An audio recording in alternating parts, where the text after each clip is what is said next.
going to do a very easy green drink. It consists of only 4 ingredients. A cup of spinach. We have a whole orange. We have celery, cup of celery, and a half cup of water.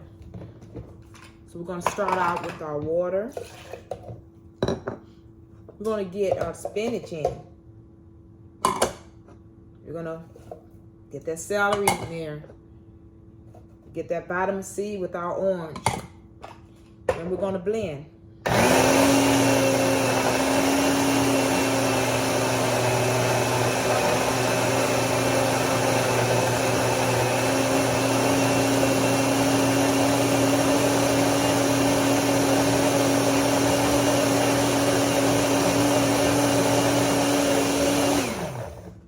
The spinach, which provides the antioxidants that helps with the inflammation and infection. You have the celery, which is rich in vitamins and minerals. And the orange, which is full of vitamin C. There you are. Easy green drink.